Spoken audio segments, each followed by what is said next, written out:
Well, thank you all for being here today. I think we're going to get started now, and we are so happy to be here. My name is Nick Lockery, and I've gotten the chance to meet some of you, and some of you know me, and this gives me great pride to be introducing us here today. I'm Director of External Operations of the Onero Institute here at GW, and we are so glad to play a small but important role in bringing us here together for such an expert panel who will be introduced in just a few moments. To introduce and discuss the rise of Hindu nationalism and how it's affecting women and minorities in India. A very pertinent discussion, as some of us have already noted. We are very fortunate to partner with the Institute of Current World Affairs through the leadership of Gregory Pfeiffer and Bruce Teeter, as well as the Atlantic Council's South Asia Center, through the efforts of Misha Iqbal and Harris Samad. The Onero Institute is proud to co-sponsor this event with the Organization of Asian Studies, thanks to Satvik Pendiala, the Director of South Asia at OAS. Without the contribution of the Delta Phi Epsilon Foreign Service Fraternity, President Akash Gadela, Vice President of External Affairs Julian Brown, and especially our new members who are the backbone of this event, who are running it and ensuring that we can actually function. I greatly appreciate you, and I thank you for being here, and this event would not have been possible. Finally, let me please express my gratitude to my fellow Onero Institute members, specifically Nikhil Samuel and Simran Baithal, who helped plan the program and recruit our wonderful guest speakers. Thank you for being here. Thank you for doing what you do. To the virtual engagement team under Tyler Alexander and Maggie McKinney, who helped promote this event on social media, thank you. And finally, to the events team, who have helped me out so much. I appreciate you. Sarah Franks, Adelina Hernandez, and Owen Desberg. I appreciate your hard work and your efforts in planning logistics, and frankly, even the even harder work in dealing with some of my miscommunications and my vague directions. I appreciate you bearing with me and your patience and your dedication. All of you, thank you for being here, and thank you for making this event possible. Now it is my honor and privilege to introduce Gregory Pfeiffer, a journalist who reported from Moscow for NPR, an author who wrote Russians, The Great Gamble, and Spy Handler, and is the executive director of the Institute of Current World Affairs. Greg, the floor is yours.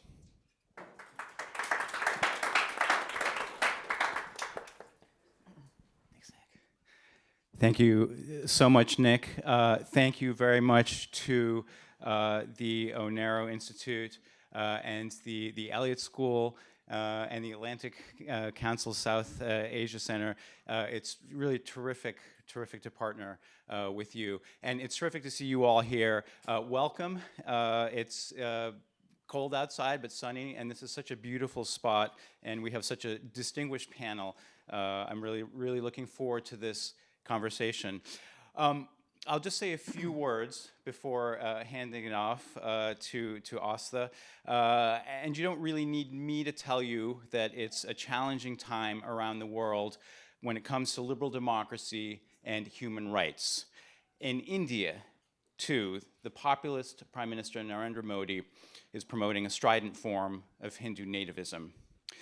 Astha Rajvanshi spent 2 years as a fellow of the Institute of Current World Affairs, and she spent that 2 years partly locked down during the pandemic, which hit just as she was beginning, but she's managed to spend a lot of time, thankfully, traveling across India, observing what's happening to the lives and rights of women and marginalized minorities.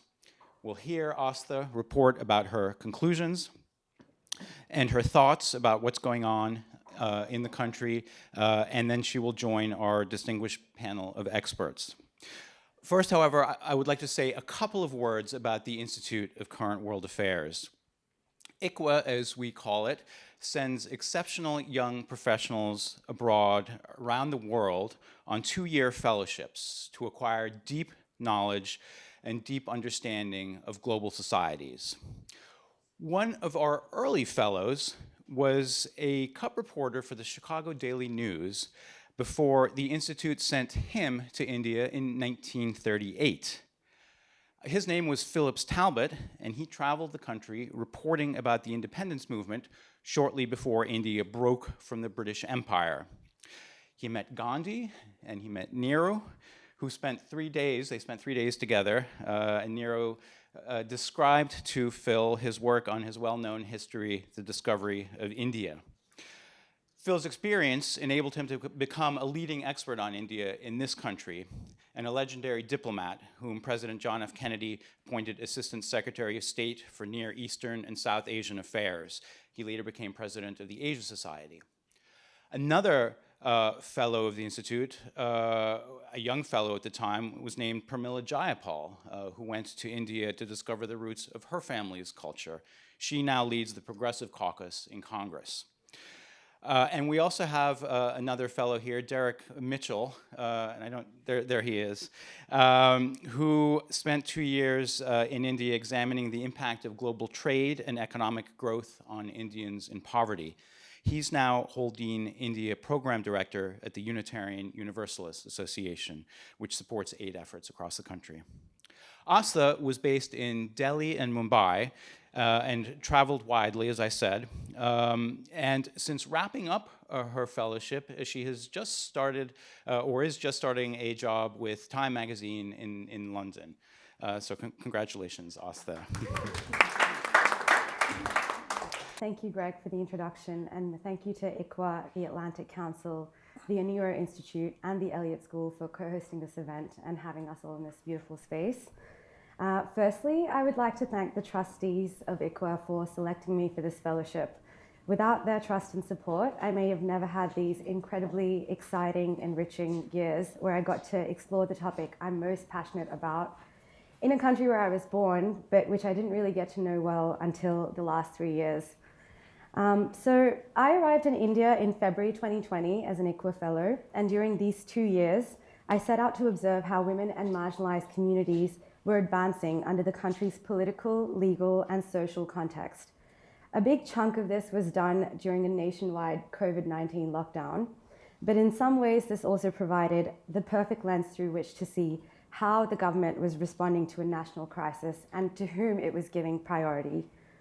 Although there's so much that I could talk about from that time, the migrant crisis, the handling of the pandemic, the farmers' protests, the institutional failures to protect women from rape and sexual harassment, I'll talk about what I think is one of the most defining conflicts in Indian society today. So when I first arrived in India, the country was seeing an unprecedented level of dissent against the government, which since 2014 has been ruled by the Bharatiya Janata Party under the current Prime Minister Narendra Modi. During that time, in the nation's capital in the neighborhood of Shaheen Bagh, hundreds of people, mostly student activists and working class Muslim women, were staging a months-long sit-in in the wake of a special regime. The government's introduction of the Citizenship Amendment Act and the National Registry of Citizens, which took effect in December 2019. So the laws reconfigure the very idea of Indian citizenship by specifically excluding Muslims from neighboring countries from accessing pathways to citizenship. This, in turn, has left Muslim Indians feeling very scared about their place in the country. And just to give some context, while just under 15% of the population identifies as Muslim, India is home to the world's second largest Muslim population. It is also the largest Muslim minority country. And so we saw protests spilling into other parts of the country, and by the time I was settled into my new apartment in February, these protests had turned into a pogrom, with communal violence breaking out in parts of Delhi. The police began entering university campuses to arrest students and used batons and tear gas to target protesters. At the same time, an overwhelming sentiment settled amongst the judiciary and the parliament that these protesters were agitating, prone to violence, disloyal, or even conspiratory. One Supreme Court judge even told a student protester to stop pelting stones if they wanted the state's protection. Then, on March 22nd, something bigger happened. The Indian Prime Minister announced a nationwide curfew that later became one of the longest lockdowns in the world in response to the threat of COVID-19. To me, it felt as though the aftermath of the protests served as a bigger inflection point in India's history of religious tolerance and its identity as a secular nation than the CAA and the NRC itself. As I wrote in my earlier ICWA dispatch, the government was able to weaponize the lockdown by asking protesters to abandon the site, round up some of those dissidents from their homes, and charge them under the Unlawful Activities Prevention Act. I spoke to a 19-year-old sociology student from Eastern Jharkhand who was in Delhi named Astha Ansari. She and several other women had organized a series of marches, at which Ansari told me felt like was her moral duty to fight for her dignity, equality, and liberty. As a Muslim woman, she had experienced increasing Islamophobia on social media. The moment I post anything, she said, people start calling me jihadi or Pakistani or threaten to rape me. When I spoke to a lawyer, Nithya Ramakrishnan, who was representing a different Muslim student, Sifura Zargar, in court, she told me that what the government considers a threat depends on the ideology of the moment. So during this time, I also observed a heightened Islamophobic sentiment across the country, whether it was blaming Muslims for the spread of coronavirus after Tablighi Jamaat, a religious gathering, became a virus hotspot, or various incidents before the lockdown, like communal violence over eating beef, calling the end to the namaz over the loudspeaker in mosques, or discrimination against Muslims when it comes to housing or policing. In August of that year, I witnessed many Indians responding with elation to the inauguration of the Ayodhya temple, constructed on the site where an 18th century mosque, the Babri Masjid, once stood.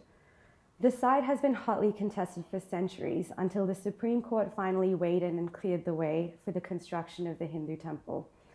Locals that day were gathered on their balconies, flying the flags from their rooftops, while 120 million viewers tuned in to watch the event on television and social media, all during the pandemic. On our TVs, Modi said that day was an emotional moment for India. The wait of centuries is coming to an end. I do want to point out that contrary to popular opinion or perception, Islamophobic sentiment has always existed in India since its independence in 1947, albeit on the fringes, with the existence of the Rashtriya Swayamsevak Sangh, the RSS, which was founded in 1925 as an extreme political wing of the BJP. While some see the BJP's position as a dilution of the ideology that the RSS supports, the BJP itself continues to promote Hindu nationalist ideals. And under the current Prime Minister, this sentiment has been heightened in the last few years and even contributed to his popularity as a leader. But coming back to those dissidents that were charged under the UAPA, in 2020, under the orders of the government, Delhi police arrested 34 individuals during the lockdown for their role in the protests. 26 Muslims, 2 Sikhs, 1 member of the scheduled tribe, and 2 Hindus. Some of these protesters are to this day languishing behind bars. In October this year, one such student activist, Umair Khalid, who was accused of masterminding the violence, was rejected bail by the Delhi High Court. Khalid, who wasn't even present in Delhi during the riots, was arrested in September 2020. But more than any other group, the Shaheen Bagh protest was largely successful on the strength and outspokenness of Muslim women. And in a way, this has also catalyzed various state actions to control their independence. So something else I witnessed during my time in India was the outsized role played by the state in controlling women's lives. In September 2021, new laws forbade brides or grooms from converting to their spouse's religion to halt forced conversions. The conspiracy that Hindu women were being forcefully converted or coerced into marriage by Muslim men, that hardline Hindu conservatives have labeled love jihad. For another dispatch, I spoke to an interfaith couple intimately about their experience of marriage, as well as organizations that were assisting persecuted couples like them with protections under the law, sometimes from their own families. While neither the husband nor the wife had ever even considered converting to each other's religion, the opposition and coercion they experienced for wanting to be together haunts them even today. Asif Iqbal, a social worker who helped the couple, told me that now, the moment you step into an interfaith marriage, there's fear that it will become criminalized. But in a strange way, these extreme reactions to something that we might simply call love also mirror the way Indian society exists today. Opinion polls show that most Indians want to marry within their own religion and want their neighbors to do the same. The Pew Research Center found roughly 2/3 of Hindus in India want to prevent Hindu women from marrying Muslim men or anyone outside their faith. And an even larger proportion of Indian Muslims said the same about Muslim women.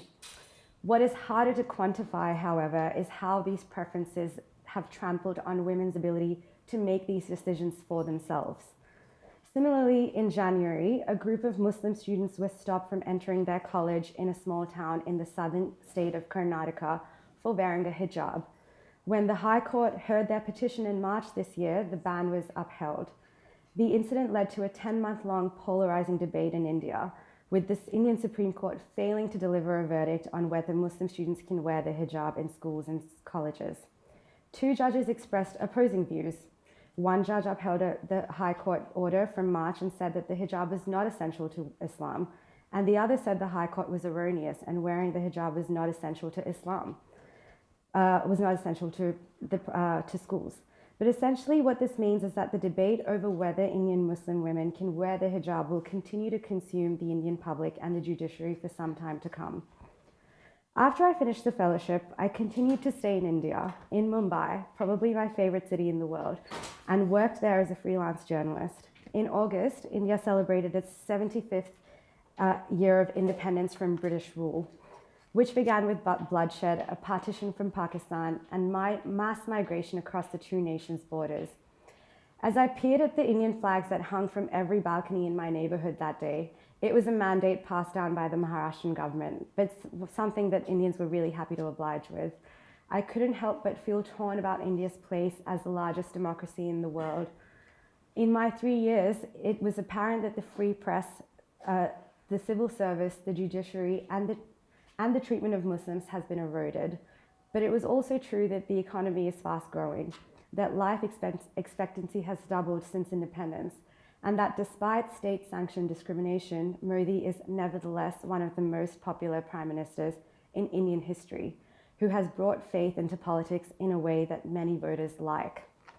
At the risk of concluding in a stalemate fashion, while there's no question that women in marginalized communities are no better off under Modi than before, the same can't be said for whether India's future, as a religious nationalist democracy, isn't what its people want. And if that's the case, then we all need to question whether the old definition of Indian democracy on which the country was founded, secularism, is still relevant. I'd like to end by thanking ICWA again for the incredible experience I had while on this fellowship. I couldn't have imagined that I'd land in India during the pandemic, which was at times extremely surreal and difficult, but it was also a time when I got to witness the true resilience of its people. I had the chance to travel to every corner of India, from the mountains to the deserts to the forests, meet so many different communities and people, and see so many important events unfold in India's history. The support from the Institute during this time made all of this possible, and today I'm a better person because of it. Thank you.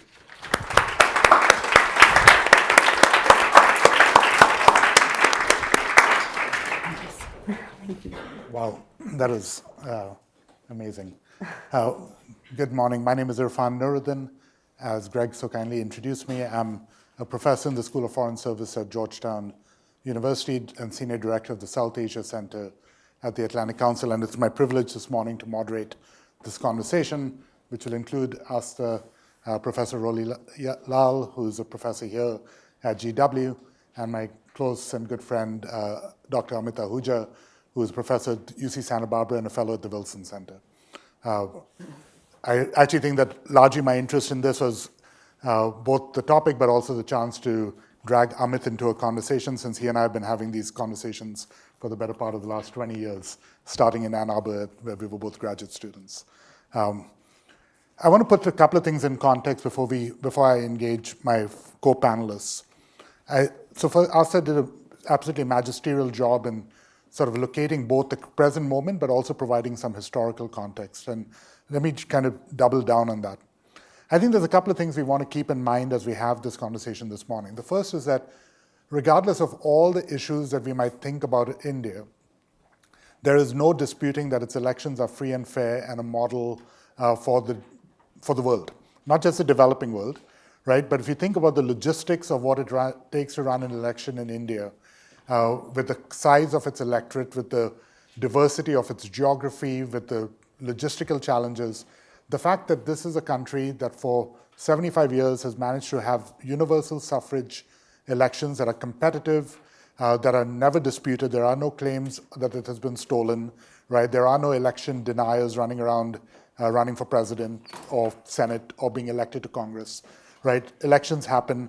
And those elections, of course, have yielded, in the current moment, a majority government run of the BJP, both in 2014 and a mandate renewed in 2019. I say that to underscore that I think it would be churlish and sort of uncharitable and actually disingenuous to have a conversation about what's happening in India without reconciling it with the fact that this is a popular mandate of a kind that we haven't experienced in India since 1984, right? I mean, this is the first time we have these majority governments. What do we do with that fact? How do we want to think about it? And I take seriously here Astha's challenge at the very end, right, which is this really a moment in which we have to reassess how we think about India's democracy, what labels we attach to it, right? Because the democracy part of it strikes me as less in question than some of the other things. The second thing is that none of this is particularly new. There is both sort of the wonderful sort of coincidence of the fact that the RSS was founded in 1925, the same year that the Institute for Current World Affairs was founded, right, in 1925. So across the world, two organizations that we're talking about that bring us together today are being founded. But the RSS in 1925 was not unique in that moment, right? The notion of what role Hinduism and Hindu culture would play in an independent India in shaping the identity of the country was one that the leaders of that independence movement were fully sort of on board with having that conversation. They understood India in many ways as an independent nation someday that had a very diverse population, but also had Hinduism invariably going to be the largest religious group in the country. And actually, I would argue that a lot of them shared ideas of what today we might call Hindu nationalism, the idea that Hindu culture and Hindu civilization was a binding characteristic. Of course, the constitution that was adopted in 1947 very explicitly makes India a secular republic in which all religions are going to be treated equal. But the core part of the country, in terms of the way everyday Indians may have lived their lives, was organized in very fundamental ways by religion and by religious values. India does not have a uniform civil code. There is a Hindu code, but other religions have their own civil codes, right? A very ostensible way in which we understood that religion was going to shape the way people lived. And the sorts of discrimination we talk about today have existed from the start of independent India. My parents, father Muslim, mother Catholic, married in 1972, could not rent an apartment when the renters realized that my dad was a Muslim, right? My mother would go take the appointments, and they would talk to the Catholic woman, but the moment they realized that the name on the lease was going to be Nuruddin, the leases got pulled. So the apartment I was born in Bombay, was finally obtained by my parents because of a family friend they had from Lucknow who had an empty flat in Bombay, but otherwise they could not rent. That remains true. There are housing societies, the length and breadth of the country, that are one religion only. There are Muslim buildings, there are Hindu buildings. Even those Hindu buildings are subdivided. There are Catholic societies, etc. Right? So again, one of the things I sort of want us to challenge ourselves to think about is how, in some sense, deviant, if you'll allow that term, is the current political moment from the social reality of the country. It is very tempting, I think, from a liberal perspective to superimpose on India a notion that the secular principles of the Constitution were socially widespread. And I think that there is a reading of India that would suggest that the Constitution was far ahead of the population, and what we're watching in the current moment is a grappling, a reconciling of just how far ahead it was. Mr. Talbot went and visited and talked to two of the most unrepresentative Indians there are, right? I mean, Mr. Nehru doesn't even feature in the history books of today's North India. So, the degree to which he was able to speak for the discovery of India is really in question any longer. Two other things. One of the questions that I'm going to, Amit, start thinking on this because I'm going to come to you in a bit on this, is that the opportunities created for Mr. Modi by the failures of the last 60 years prior to Modi coming to power are worth talking about. This is a very impoverished population, and Muslims are the most impoverished group in Indian society. They lag in terms of income, they lag on terms of education, and they did that before Mr. Modi became Prime Minister and before the current Hindu nationalist movement. So we want to dispel a notion of this being a good situation that has gotten worse. It was arguably a bad situation that may have gotten worse, right? But it was a bad situation. We don't want to ignore that. And then there's the question of the legitimacy of the principle of secularism as enshrined in the Indian Constitution, with a lot of people arguing that what had happened in the name of secularism was the creation of religious vote banks, the taking of granted of Muslim votes by the Congress party that never really acceded. And you see, I would hope, parallels to conversations occurring in the United States today about the role of the African-American vote electorate in supporting the Democratic Party, with a lot of leaders in the African-American community asking, you've taken our votes for granted all these years, why shouldn't we sort of play the field and look at other parties? So the notion that there's a one-to-one relationship over here is again worth asking some very hard questions about. And then finally, how do we separate policies we disagree with from fundamental issues with the body politic, right? So the record of policies that were probably misadvised, badly implemented in the Modi administrations in 2014 are quite substantial: demonetization, farm laws, CAA, NRC. There's a number of policies that have been put out there, great controversy, pulled back, not implemented in the way. But how do we contrast that, which are a set of policies that we may not like, with more fundamental rending of the social fabric? How do we want to think about courts and the role that the courts play in all of this? How do we want to think about the bureaucracy, which is independent of politics or supposedly insulated, and yet it becomes an instrument of a lot of the oppression that we're talking about? What role does the civil society of the media play in all of this? And where does the private sector, where do everyday actors, corporate actors, private citizens, what responsibility do they have? To that end, as I wrap up this sort of framing comments, I think one of the things that we'll want to talk about today is what impunity does to a democracy, and how the sense that there are certain behaviors today in India that might be possible that once upon a time never could have been, or at least would have been penalized, would have been punished. What does that do in terms of how Muslims and Dalits think about the world that they're living in? If they're worried that, hey, someone could come beat me up, they could lynch me, women worry about being raped and assaulted, and recognizing that there'll be no consequences, that seems to me fairly fundamental and something that if broken, we can't repair very quickly. We are in Washington, and I think we owe it to ourselves and to this conversation to make sure we also have an honest conversation about what role the United States has played in making this all possible.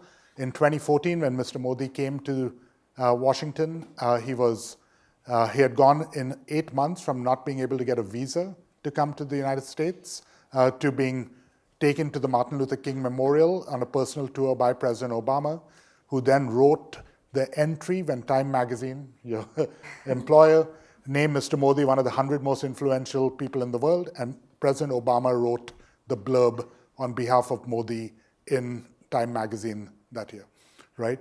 Since 2014, we have doubled down as the United States in referring to India as a strategic partner that shares our values, that is the oldest and largest democracy. President Biden, President Trump, and President Obama refer to India as being a strategic partner that shares values in a world of democracies and fighting for all of that. So the legitimation that the United States has given as a country, not to mention the financial and logistical support provided the Hindu nationalist movement in India by Indian Americans who funnel incredible amounts of money and resources to the Hindu nationalist movement, means that to the extent that we think there's a problem in India, physician heal thyself, right? Because we've created that as well. And of course, beyond that is the fundamental challenge of how do we have this conversation at a time when there's Christian nationalism rampant in the United States, right? Governor Kevin Stitt of Oklahoma, last week, after being elected, in a public statement, claimed every inch of the state of Oklahoma for Jesus Christ, right? By the power vested in him, he said, I claim the state of Oklahoma for Jesus, right? I mean, even Yogi Adityanath hasn't had the gall to do that for UP, right? I mean, so we're in a moment in the United States where we're having conversations about openly saying this is a Christian nation, this should be a Christian nationalist nation. We have overturned women's right to choose and reproductive autonomy. We are reintroducing religion into the public sphere through the Supreme Court's rulings in ways that have not been seen in the last 30 years. There's a real crisis of our legitimacy to have this conversation. And I think one of the great things of having Rolly on the panel as a scholar of religion and global affairs more generally is really to also help us understand how this moment in India is both an Indian moment, but also maybe tells us something about the global moment in which we sit. So I've abused the moderator's prerogative, but I just want to put that out there, and now let's get the conversation going. So Rolly, one of the really striking things that Astha did in her comments was bring in not just minorities, which I think we sort of reflexively think about as being implicated in a conversation about Hindu nationalism, but bringing women in. And I was struck by that very powerful quote you gave us of the young woman that you met who said, they call me all of this and they threaten to rape me. And the sort of the commonplace use of rape threats on Twitter and social media and just in public life is really, I think, worthy of commentary deeply. You talked about the control of women's lives. Rolly, how would you sort of help us think about the role that masculinity, of gender, of the role of women in this broader moment of Hindu nationalism in India?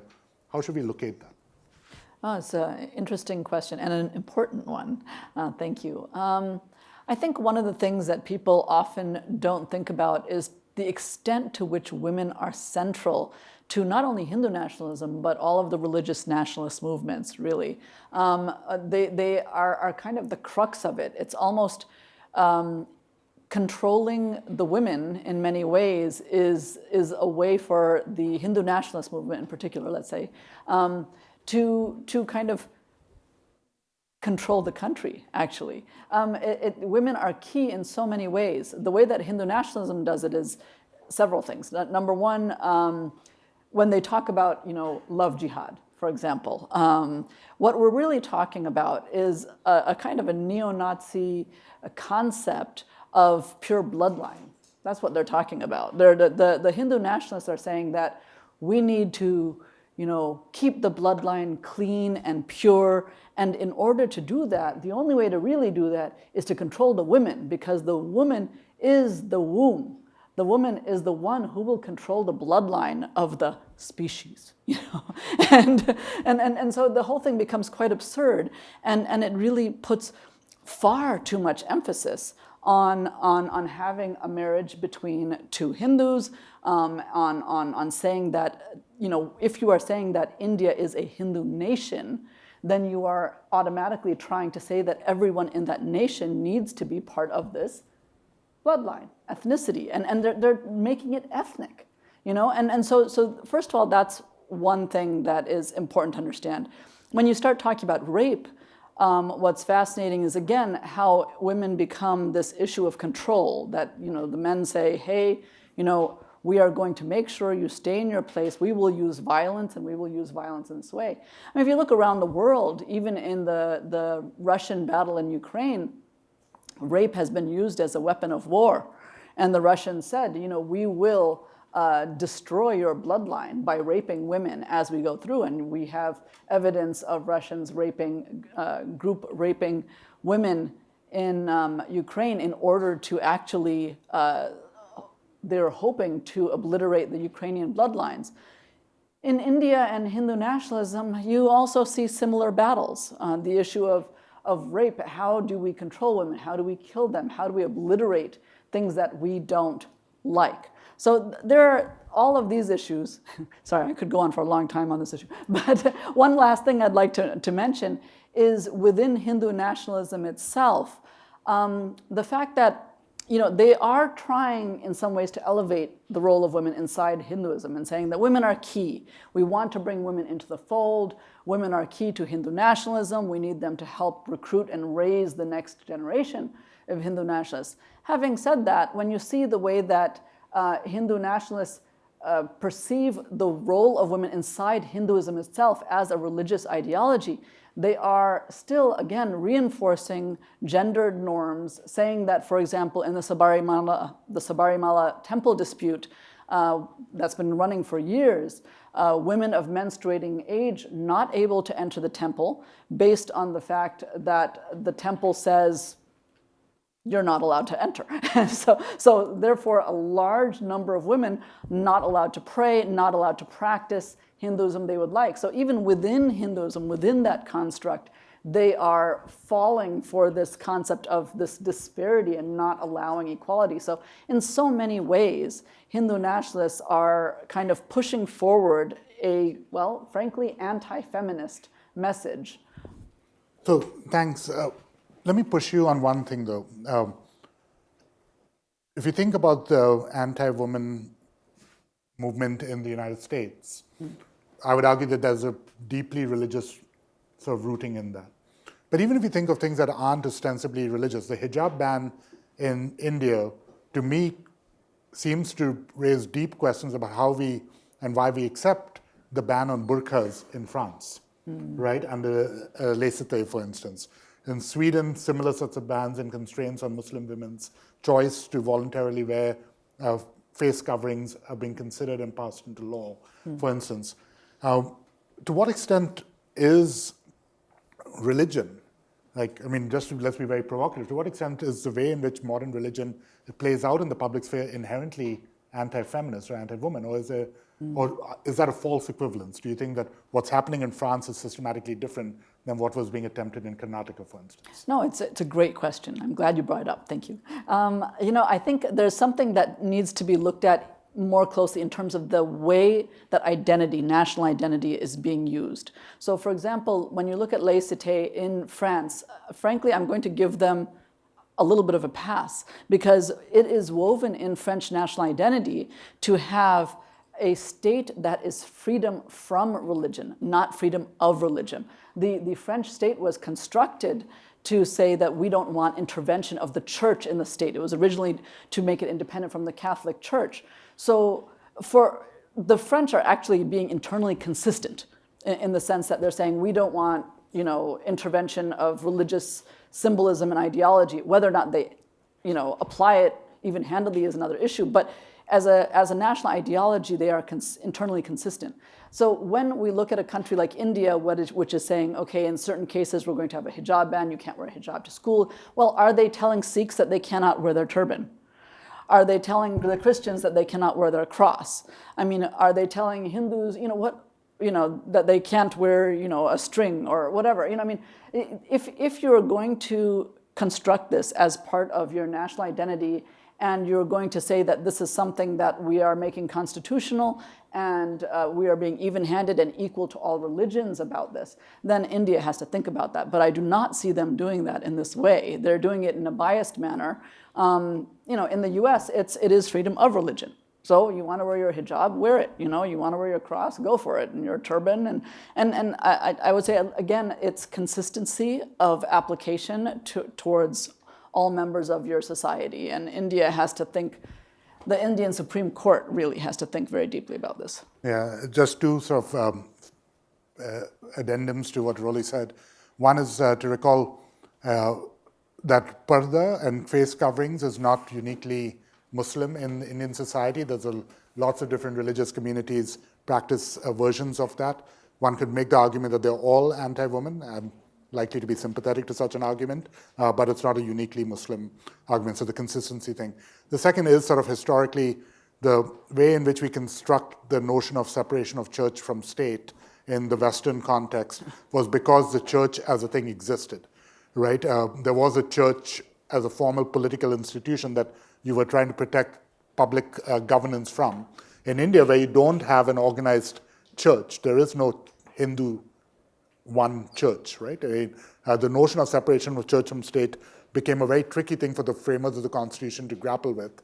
And so they settle on a notion of secularism that sits quite at odds with the way in which Americans conceive of secularism. This became support for all religions equally, as opposed to separation from. In that sense, religion and state are much more easily entwined in the Indian constitutional imagination than they would be in the United States. So just a slight contrast that builds on Rolly's very astute analysis. For me, who grew up in Bombay, had family in Goa and Bangalore, going to North India, my father's from Lucknow, but going to Delhi in particular, always felt like I was visiting another country. It didn't feel resonant to me. But the same is equally true going to Chennai or etc. Right? Language is different, scripts are different, all of that. The politics is different. A large part of the Hindu nationalist movement also has a Hindi nationalism to it. And a lot of people have argued that this is going to serve maybe as the final sort of, firewall between sort of pan-India nationalism. That, a lot of the maybe anti-Muslim prejudice might be a pan-India sort of thing that they can tap, but if they try and push North Indian ideas of what it means to be Hindi, they're going to hit a wall. Is that true? What are the regional variations in the dynamics that you are talking about that you think we should be paying attention to?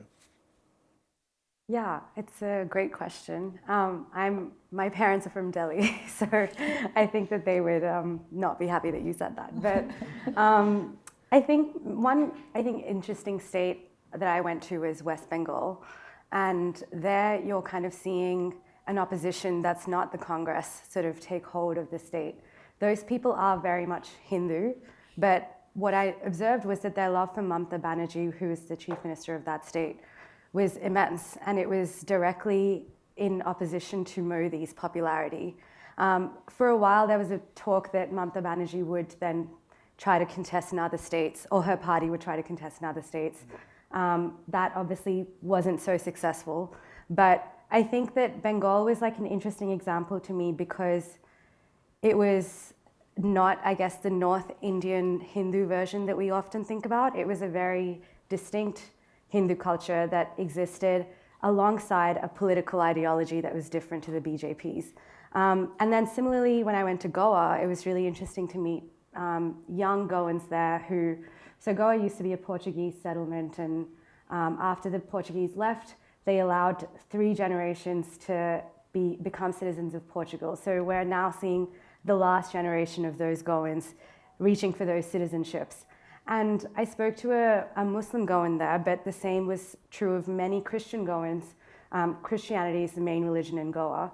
That a lot of them felt like they didn't feel like their place in India was any longer reflected in their experience. So they wanted to leave the country, take up the citizenship in Portugal, and find other ways out of there. And that was really remarkable to me because I think even when I was living in Delhi or Mumbai, where you still see diversity of religion, you kind of accept the way things are or the state of affairs. But here are these 2 states that kind of are reaching for other options and having vastly different experiences. And the only other thing I wanted to say to your question was that in the South, actually, I would say that political ideology is quite in line with the North. So like Karnataka, for example, has a huge Hindu nationalist sentiment. Majority of citizens in that state really provide a large vote bank for Modi's party. The same can be said for Tamil Nadu. So I'm not even sure. I think what your question raises for me is, what is this pan-Indian Hinduism that we're talking about? Because I think in the North and the South, versions of that exist and all contribute to Modi's success. I imagine over the last 2 years, you were watching India's media, both with a professional sort of eye, but also as someone living in the country.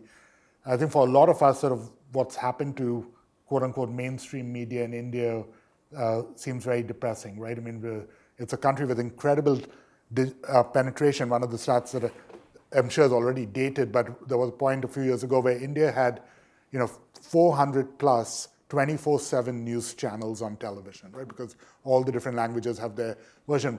And as late at night when I'm back home and sort of jet lagged and flipping through, right, I watch them all on silent because they're all the same. There's like 8 heads, it's like Ravan, just yelling at you the whole time or yelling at each other the whole time. That's obviously unfair because there's also the internet has made possible all sorts of independent news outlets and all of that. But the mainstream media, where I think of most Indians, turning on the evening news, doesn't seem to be a place that we're likely to get the defense of constitutional prerogatives, speaking truth to power.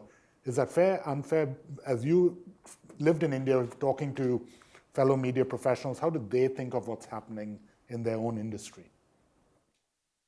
I think it's fair to say that there's a sort of segregation between international journalists and Indian journalists, and then within that Indian journalism pool, a distinction between TV journalists and print journalists. So we're kind of seeing this like almost diversion, and the audiences that consume each of those different groups of media all believe different things.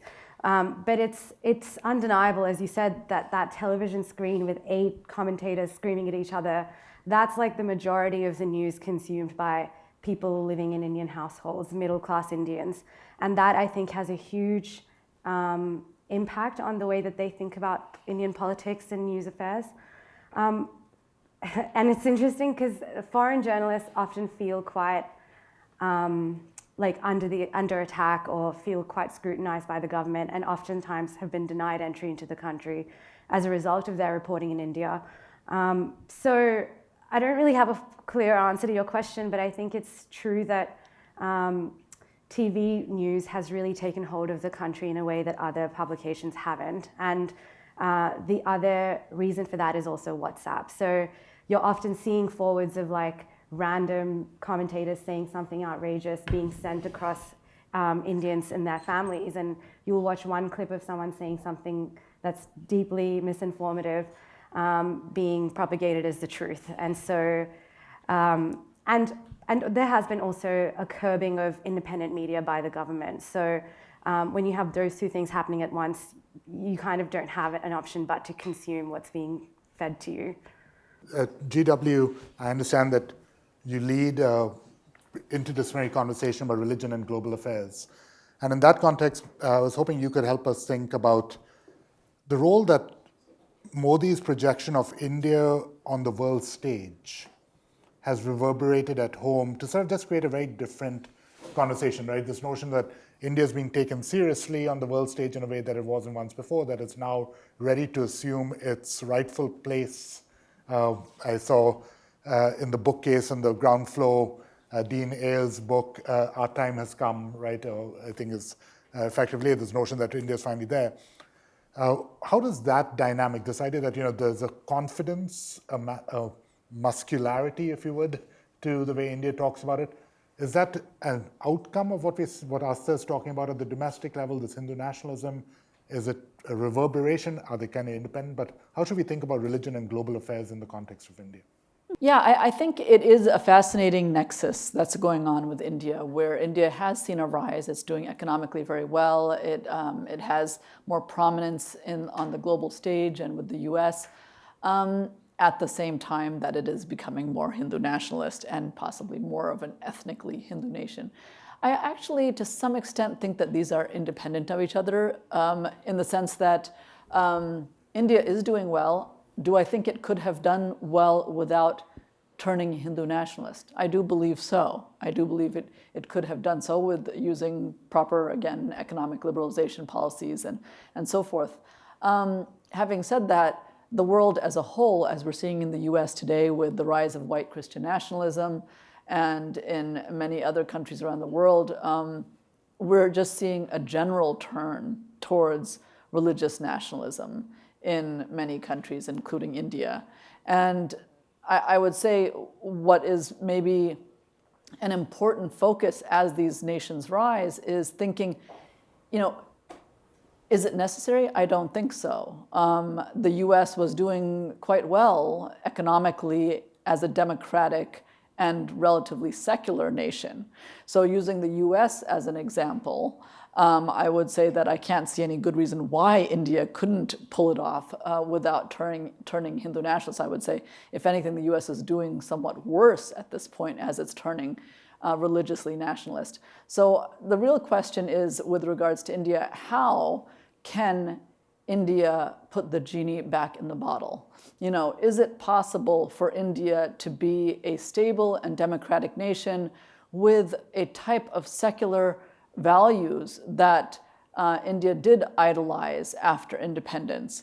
And in what way around the world, not just in India, but around the world, can we start looking again at nations that are inclusive rather than ethno-nationalist nations, which in many senses we know inherently are not going to be the most peaceful, because we cannot take nations that already exist with multi-religious, multi-ethnic groups and suddenly turn them into one monolithic group without ejecting or cleansing of the others. And so knowing that this is not possible in a peaceful way, we need to think how to create these type of identities that are inclusive and do not build their strengths on pitting one group against the other.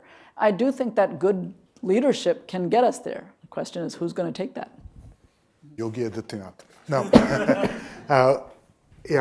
Just as a fact point, just to support something Rolly said, we can't observe counterfactuals, obviously, but between 2002 and 2014, the end of the Vajpayee government, which was a Hindu nationalist government of an earlier avatar, and the two Manmohan Singh-led United Progressive Alliance, UPA governments, India's GDP increased fivefold. Since 2014 to today, India's GDP has doubled. Now there's a different denominator effect, so this is not neither here nor there, but the point is that the last 30 years of India's economic growth have been a success story quite dramatically, and arguably would have continued because the underlying dynamics of the economy are strong and will continue to stay strong irrespective of who's in charge. In some ways we can only hurt it, we're not necessarily moving it forward. To use a well-known quote about the Indian economy that attributed to Surjit Balla, India's economy grows at night when the government is asleep, right? So that's when it does its best work. I hope the conversation we've had has modeled the kind of questions we would like. These are polarizing conversations. I imagine for some people, in spite of the best efforts of all of us, this has sounded like an anti-Modi screed. For other people, this has not been anti-Modi enough, right? But either way, this is what I'm hoping is that the questions you ask will mirror the respect and care that our panelists have had. So that's my way of saying, ask your questions, ask hard questions, but do it in a respectful manner. So if you have a question, I think there's a mic. Is there a mic? Let the mic come to you, and maybe you can start by introducing yourself and giving us your affiliation. We'll start with Satvik. Hello, I'm Satvik. I am Director of South Asia Affairs at the OAS. And I have two questions, one for Astha and one for Dr. Ahuja and Dr. Lal. So my question to Astha is, what role has the government's Hindutva agenda and the population's larger appetite for Hindutva affected editorial decisions at major news houses and even for independent journalists? And my question to Dr. Lal and Dr. Ahuja is, has there been a difference in how institutions further a Hindutva agenda in NDA states versus non-NDA states? Thank you, Satvik, and thank you to the Organization of Asian Studies for your support today. Astha? Yeah, thank you for that question. I would say that, the appetite for Hindutva has very much impacted editorial decisions. When we're talking about independent press, firstly, a lot of that doesn't exist anymore. When we do have editors writing something that is seen as anti-government or criticism of the current administration, you'll often see raids happening in offices, publications being sort of taken to court, and just a general sense of fear amongst journalists about saying something wrong because you never know when you can go to jail for saying something like that. So press freedom has eroded a lot in India. I'm not sure of the actual statistic, but I think last year we had a quite shocking revelation that, India was not a free press anymore. And when it comes to foreign journalists, again, it's a really fine line that they often are walking. So I was part of the Foreign Correspondents Club in Delhi, and there were these discussions happening all the time amongst journalists. Can we go to this area of India? Can we do this story? Can we get permission from the MEA to write about this? And it's in some ways also impacted the few independent publications we did have, albeit not Indian. So yeah, it's a very testing time for journalists in India, I would say. Just before you guys answer, one point on the media. One of the dynamics of Indian media, especially newspapers, is that they're deeply reliant on government ad revenues as financing. So government tenders in newspapers. We don't have independent advertising. That's different for TV. So I think it's probably also fair to say that all governments across state governments in India exercise great power over the presses that operate within their states. Because the easiest way to really choke a newspaper is you essentially pull the government tenders that have to be advertised in the press, and you just sort of, you can really kill them. So this is, I think, as much maybe what Hindutva, right, has done, as much as a structural weakness of journalism in India in terms of, and all over the world, right? Where do you find, how do you support, if we don't pay for the media, how does media support itself? First of all, thank you for a really incredible panel. My name is Ryan. I'm on my day off, so I'm just here on my own. But I was curious, we were talking earlier about sort of the intersections between the rise of the BJP and also some of the misogynistic elements of that movement. And I can't help but notice that online broadly, and especially in the West, we have sort of seen a more mainstreaming of violent misogynist ideologies, incels and the like. Can you comment, Dr. Lal, or really anybody on the panel, whether there's sort of an intersection between that rise online and in the mainstreaming space and the BJP, or is these sort of two independent but sometimes drawing from the same pool of individuals as movements? Thank you. So maybe we'll start with you, Astha, and then Rolly. Oh, sure. Yeah, I would say that they are quite linked. And what I at least noticed oftentimes was the trolling would start online, but that would quickly sort of spill into real world events. So in parts of Uttar Pradesh, for example, you have these, they call themselves Romeos. They sort of run around looking for, interfaith couples, or they'll go to different homes of people and just sort of threaten them if they're from a Muslim family, just saying, stay in your lane, don't come and hang out in the Hindu areas. And those are all people who are part of the BJP in like a voter sense, but not exactly, sort of party members.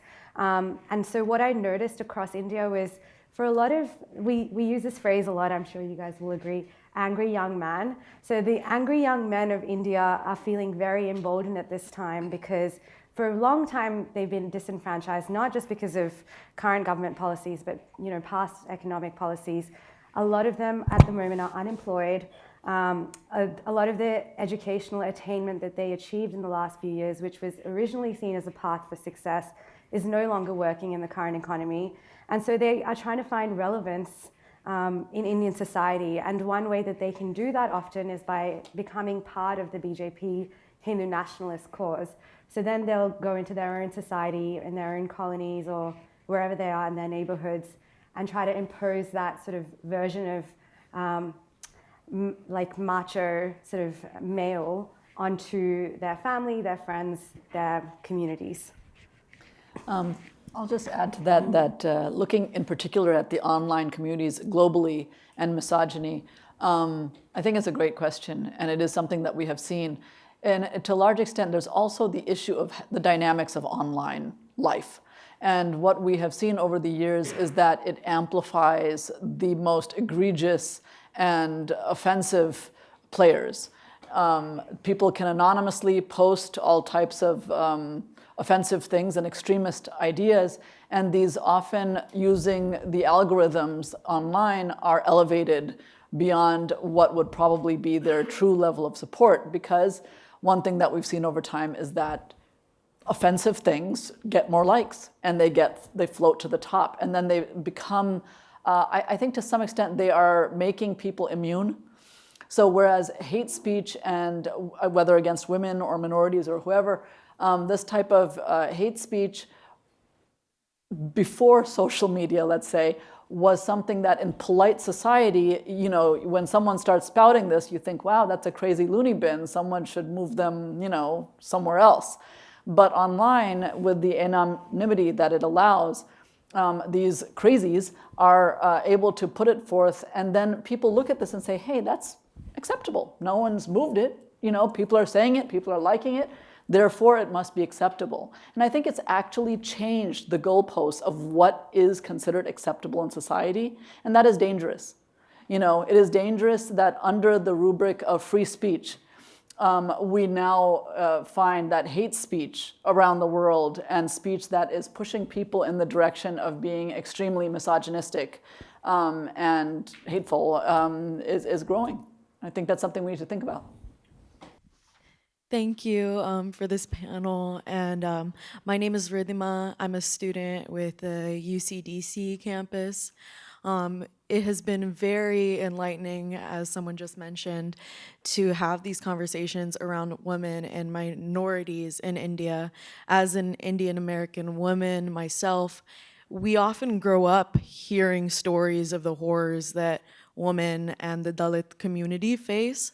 I have evolved to enjoy the core of Hindu ideologies in the way that they embrace powerful women, such as the symbolism of Durga Devi.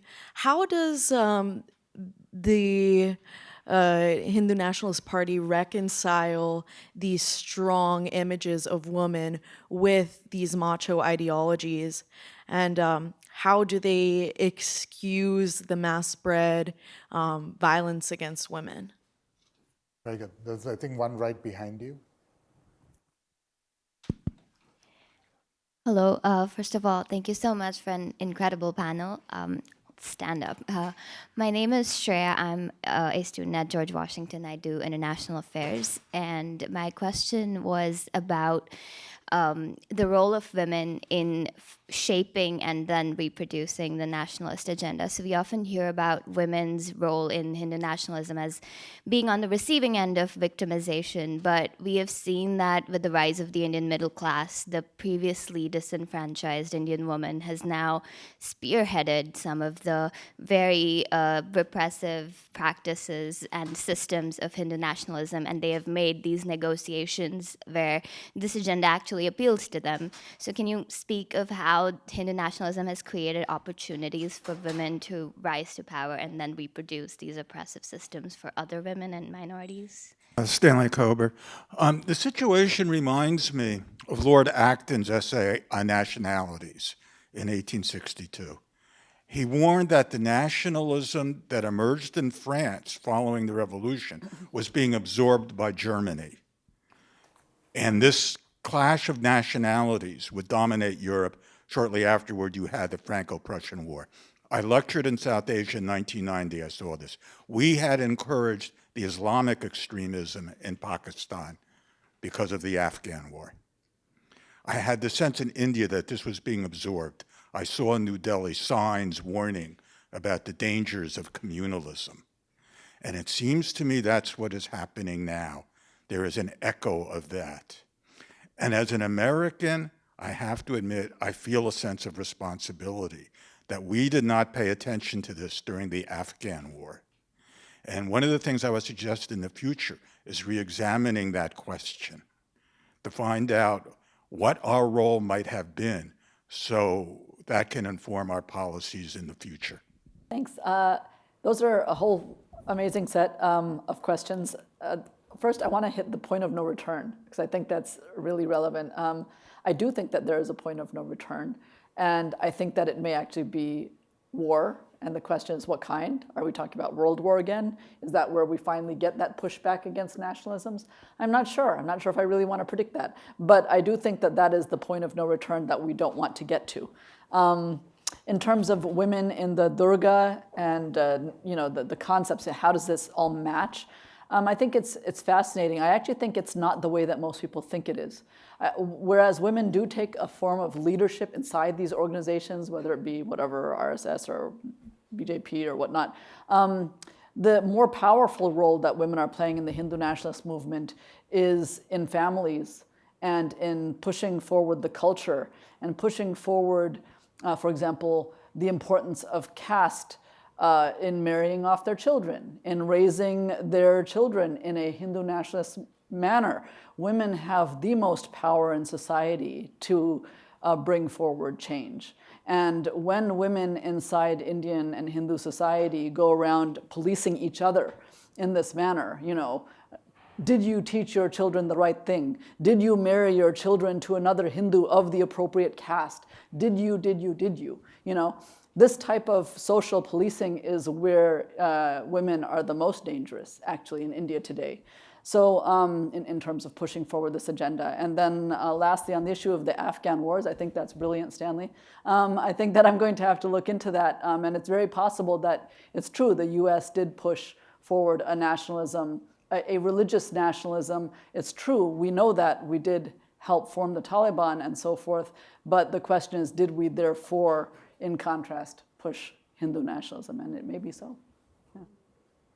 Yeah, I'm less of an expert on the issue of no return and the global affairs, but I can talk about what I noticed with, I guess, the BJP's convincing of women to join the movement, which was, I mean, we have 3 women who are in leadership positions in the BJP: the finance minister, obviously the minister of women and child development, and also now the president of India. So, we are seeing the BJP sort of hold these women up into positions of power. But I would say what I've noticed in my own sort of anecdotal experiences is it's kind of a weaponization of these ideas that women are leaders, that women sort of tell, India how to run itself, or the Beti Bachao, Beti Padhao campaign, which was huge at the time because we were talking about how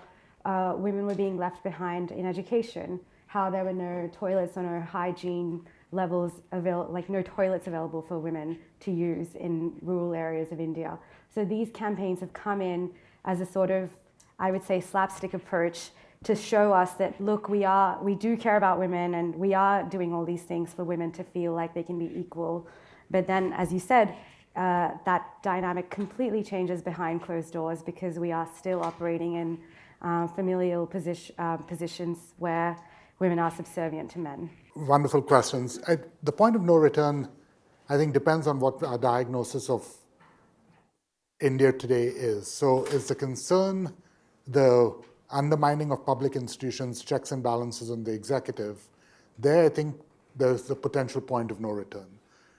I think the question that Astha asked at the end of her prepared remarks about how should we think about the society that gives rise to the current political moment, there it's not clear that it's a point of no return as much as, just to be really provocative, whether this is the government finally coming to terms with what the country is, right? Is Mr. Modi less representative of India than Mr. Nehru? That seems like a very, I don't know that I would be willing to say that. Other than the fact that India is one of those wonderful countries in which the whole notion of who's representative of 1.3 billion people is so laughable as to be, so they're both Indian. They're both quintessentially Indian. And so is Mamata Banerjee, and so is Arvind Kejriwal, and so is every one of these politicians.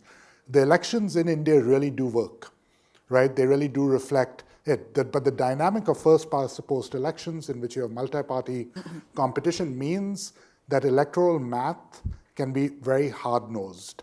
And I think Amit's insight that what we now have is a situation where we have a party that knows it can win elections without nominating a single Muslim candidate, without needing a single Muslim vote, right, creates a vicious cycle in which no opposition party wants to be branded as the party of Muslim candidates either.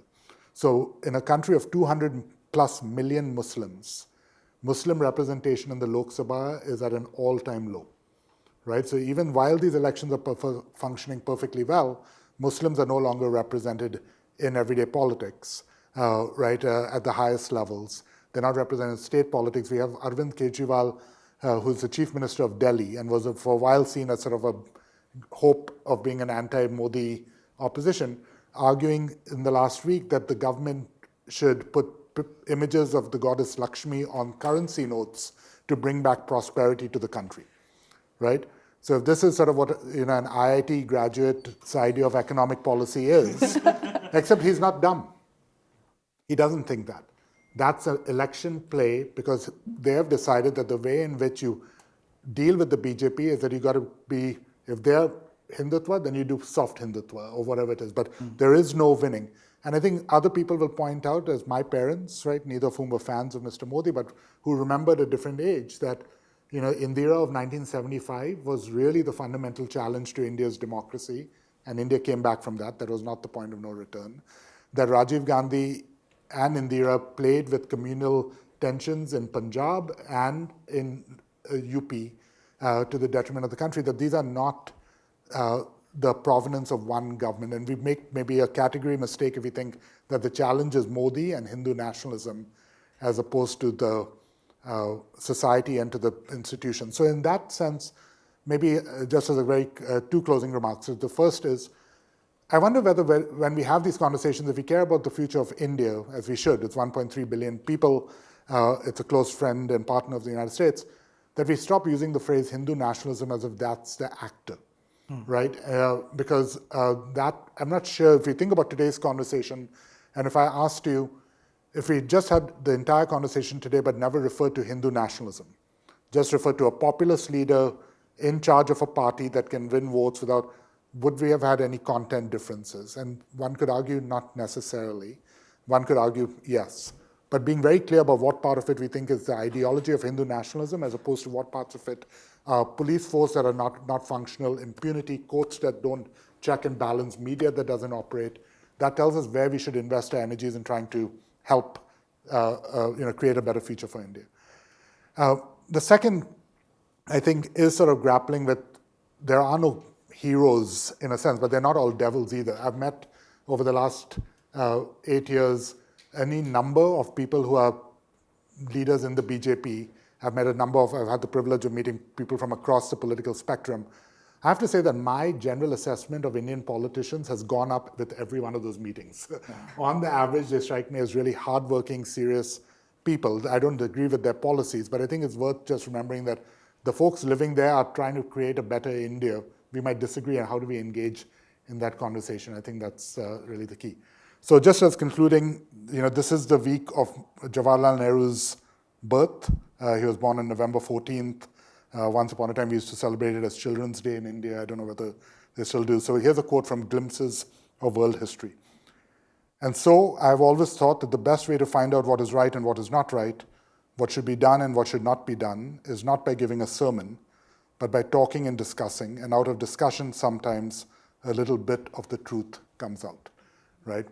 And in that spirit, thank you, ICWA, thank you, Onero Institute, thank you, the Organization of Asian Studies, for this discussion.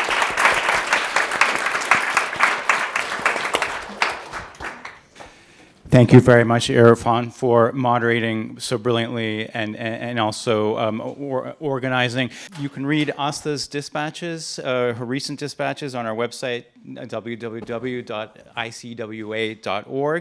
And I also want to give a very, very big thanks to our co-organizers who have just been wonderful. The Elliott School here, the Atlantic Council's South Asia Center, Nick and everybody at the terrific Onero Institute, and the Delta Phi Epsilon Foreign Service Fraternity. Thank you all very much.